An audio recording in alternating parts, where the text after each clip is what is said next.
memotong dengan pisau pada kulit telur dan sangat aneh. Tiba-tiba, ibunya memanggil untuk makan malam. Tidak lama kemudian dia pergi. Telur itu tiba-tiba bergerak. Guntur dan Kilat di malam hari berlari ke sana. Di lemari tidak ada apa-apa, hanya cangkang telur dipecah menjadi dua di tanah. Seiring dengan jejak merangkak cahaya biru, tiba-tiba botol di rak jatuh dan pecah. Diikuti dengan suara mengikat telinga. Ketakutan tiba-tiba berdiri. Dia mengikuti suara itu dan berjalan ke sudut. Dia membukanya dan menemukan makhluk aneh. Ia memekik keras. Tremor mengulurkan tangan dan menyentuhnya. Tapi hampir dimakan. Tapi meski begitu, tetap mengambil kentang. Dipotong menjadi tipis membuahinya. Tampaknya monster kecil itu telah menganggap dia ibunya. Biarkan ia mengelus kepalanya. Anak laki-laki memberi monster itu nama yang bagus. Sejak itu, dia menangkap kepala yang memberinya makan. Dia membawa sekotak sayuran dari rumah. Tapi terlihat memakan sepatu lagi. Gunakan seluruh kekuatanmu untuk mengejarnya ke bawah. Lalu dia meletakkan petinya. Dia mengambil buku itu sendiri untuk membaca. Tetapi dalam waktu kurang dari 10 detik, dia memakan seluruh sayuran. Sedikit penasaran, mengapa makhluk kecil ini memakan semua sayuran? Dia mengelus kepalanya, terasa sangat kering. Jadi Anda membuat peti. Ia segera menjadi takut dan tidak tahu harus berbuat apa. Kemudian dia menuangkan seember air ke bawah. Bahagia seperti bunga yang mekar. Dia berenang dengan gembira di dalam. Hari itu ibunya menelepon datang untuk membersihkan lumbung.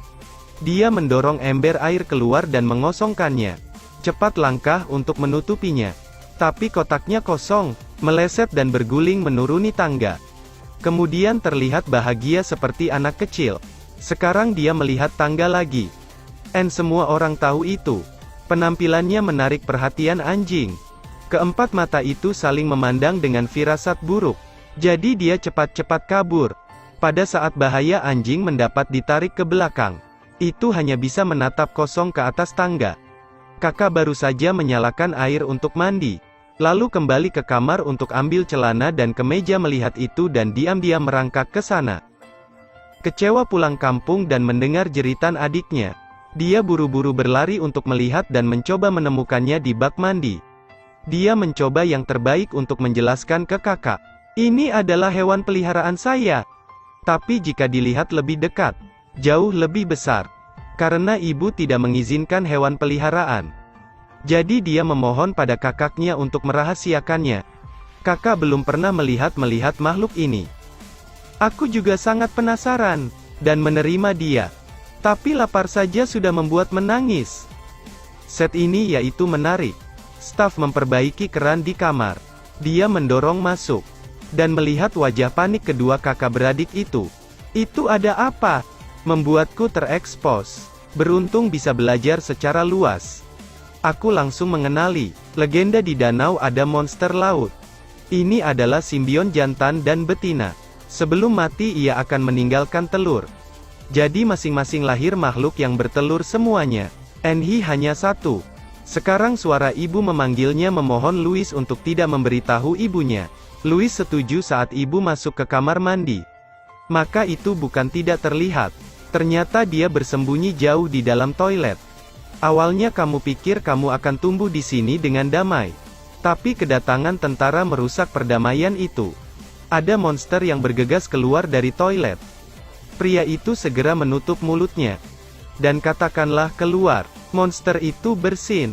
Sekarang pasukan kerajaan telah sampai di sini. Petugas memberitahu mereka bahwa mereka akan tinggal sebentar di sini. Tapi yang tidak dia ketahui adalah anak itu membesarkan seorang anak artefak kuno. Tentara dengan cepat pindah ke rumah. Malam mereka bahkan mengadakan pesta. Aku menciumnya dan melihatnya lagi lapar. Dia dengan hati-hati berjalan keluar dari kamar. Dia mengikuti aroma ke depan. Sama sekali tidak menyadari bahwa bahayanya mendekat. Di belokan ia bertemu dengan seekor anjing yang menghalangi jalan. Ini terburu-buru lari. Dia datang ke tangga tetapi tidak berani turun. Ketika dia melihat anjing itu mengejar, ini telah bergulir ke bawah. Mereka hanya mengejar satu sama lain. Baru saja putus. Setelah melewati kamar tamu akhirnya sampai di ruang makan. Tapi anjing itu melompat ke meja dan menumpahkan semua piring. Jika tidak, ambil ikan di bawah daratan lalu habis. Anjing itu juga lari keluar tapi tidak dapat menemukannya. Ia tidak tahu bahwa sangat cerdas. Itu pergi, itu berbau lagi. Ketika saya berbalik, saya melihat makan di dalam tangki. Sangat mengasyikkan dan tidak bisa menekan pikiran gelisah. Itu melompat masuk. Tunggu sampai dini hari setelah makan dan minum malam. Tubuhnya 5 atau 6 kali lebih besar. Setelah melihatnya aku tahu bahwa manusia tidak bisa memberinya makan. Tapi tidak apa-apa. Jadi dia bangun. Dan mari kita angkut pergi. Mereka menggunakan tali untuk mengembalikan kebebasannya. Tapi sekali lagi tidak mau pergi. Seolah ingin terus berada di sisinya. Louis mengeluarkan kentang yang dia makan. Lalu buang. Itu mengatur dia berenang di sana untuk mengambilnya. Ambil kesempatan untuk berlari ke bagian belakang mobil. Tinggalkan dengan wajah nostalgia. Orang tua itu melihat ke bawah. Tapi satu monster laut itu tiba-tiba memakan ikan yang menggigit kailnya. Astaga, aku menangkap ikan sudah besar. Tidak, itu monster bertanduk. Sudah kubilang di pagi hari jangan minum alkohol. Setelah itu, pancing dengan cepat mendapat ditarik. Orang tua itu buru-buru menyela. Tapi perahunya tidak tahan. Dia mengatakan itu adalah ikan terbesar yang ia memancing selama ratusan tahun. Sekarang kecepatan perahu hanya berani mengambil risiko potong talinya. Pada titik ini, kapal perlahan berhenti. Anak monster laut di pantai juga melayang ke permukaan. Kedengarannya menangis. Mendengar itu, saya tidak tahan dan berlari ke sana. Dia memanjat perahu datang ke tengah danau. Pada saat ini, ada beberapa tetes air yang mengalir dari atas turun. Dia menoleh dan melihat makhluk besar itu. Lalu jadi monster laut ini yang dibesarkannya sejak kecil. Kedatangan baru sudah beberapa hari sejak menjadi begitu besar. Sekarang katakan saya ingin memberi kamu keluar. Dipahami seharusnya meraih leher, kemudian muncul kembali. Itu dengan senang hati berenang di wajah lalu mengatakan itu hambar. Apakah mengangkat tubuhnya? Dan tancapkan kepalamu ke danau. Dia harus mengunjungi Mandarin reruntuhan kuno di danau. Hingga mau tak mau aku menelepon naik. Adegan ini tepat pada waktunya untuk disaksikan oleh tentara yang berjalan-jalan dengan anjing melihatnya. Dia menyaksikan monster laut menghilang dengan ekspresi tidak percaya. Keesokan harinya petugas membawa tentara pergi ke danau petasan, mau mencegah tapi tak berdaya. Ada banyak meriam yang meledak di samping tepi menyebabkan rasa takut bersembunyi. Untungnya, itu menghindari mereka semua sama sekali. Karena tidak melihat monster laut yang sebenarnya. Mereka melarikan diri. Datanglah malam ini. Tapi begitu muncul, sangat panas memantul. Dia membuka mulutnya untuk memakanmu. Menjangkau dan membelai lalu tenang. Saat ini langit berdering guntur. Ini membuatnya mengingat waktu siang hari sekali lagi. Itu membuka matanya dengan ganas. Itu membuka mulutnya dan menerjang ke arah untungnya Louis menariknya kembali. Kemudian kembali ke danau. Bin tentara tidak percaya sehingga mereka berlayar ke tengah danau untuk mencari. Tiba-tiba permukaan air hancur. Muncul sebagai monster raksasa panjangnya. Mereka menembak dengan senjata tapi langsung pergi ke bawah danau.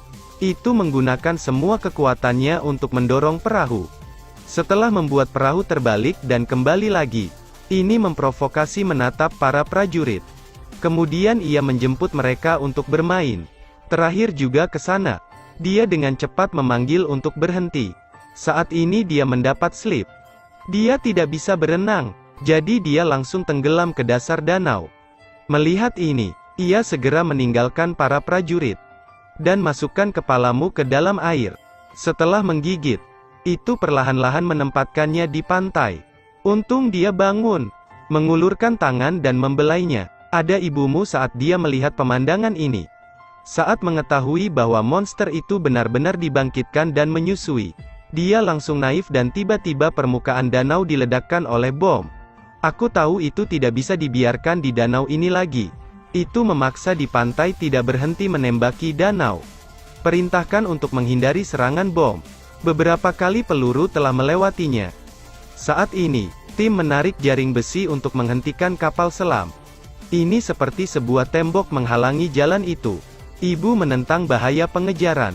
Melihatnya juga tahu sudah waktunya untuk mengucapkan selamat tinggal. Setelah saat kembali ke perahu sudah berenang jauh. Kemudian lagi tuangkan semua pengawasan semua orang. Saat ini seperti dinosaurus. Dan disisipkan di atas grid tali putus menara pun roboh. Berenang cepat menuju laut. Sangat senang dengan keberhasilannya. Kemudian seluruh keluarga mereka ke pantai. Mereka dipertemukan kembali sekali lagi. Setelah gemuruh, melompat tinggi, ia hidup bahagia di laut sebesar ini. Terima kasih telah menonton video ini. Saksikan terus video-video lainnya di RS Studio.